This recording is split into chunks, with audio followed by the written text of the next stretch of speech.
Hello guys, আমি ঝুমা আর ছাত্রীদেরই টক শোতে ছাত্রীদেরই ডাইকায় না মারি বোমা। আর আজকে আমাদের পডকাস্ট মানে গাঁজাখুরি কথাবার্তায় প্রধান অতিথি হিসেবে এসেছে ছাপরি হেয়ার কেয়ার সেলুনের অনার ছাপরি পুষ্পা। ঝুঁকেগা নেই সালা। তো পুষ্পা, তোমার কাছে আমার প্রথম প্রশ্ন, তোমার মাসিক ইনকাম কত? কিরে, এই মহিলা সবার কাছে তার ইনকাম জানতে থাকে? আপনি আমার কাছে আমার ইনকাম জানতে চান কে? আমার হাঙ্গা করবেন নাকি? অলরেডি ম্যারিড, ঘরে বউ আছে, নাম সিপাল্লি। আমি আমার বউয়ের প্রতি লয়াল, কোনো চান্স নাই। অন্য প্রশ্ন করেন। আচ্ছা তুমি এইটাই বলো, তোমরা টিকটকার আর বউ ব্যবসায়ীরা যারাই আছো, তোমরা সবাই কেন এই সেলুন ব্যবসা শুরু করতেছো?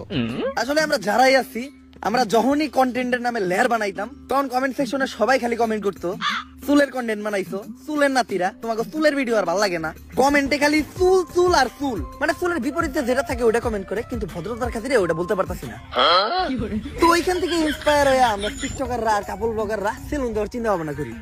চিন্তা করি আগে ভিডিওতে চুল ফালাইতাম, এখন বাস্তবে চুলই ফালাম। এখন মাঝে মধ্যে মনে হয় ফালাইয়া চুল করি নাই কোনো ভুল। আচ্ছা, ইদানিং খুব দেখা যাচ্ছে সেলুন উদ্বোধনের সময় তোমরা বউ ব্যবসায়ীদের দ্বারা সেলুন উদ্বোধন করো। একটা ব্যবসা যে তোমরা ওদের মতো নির্লজ্জ বেহায়া মানুষদের দ্বারা শুরু করো, ওই ব্যবসায় কি কোনো উন্নতি হয়? আমার লেয়ার হয়। আমি আমার সেলুন উদ্বোধনের সময় দুইটা বউ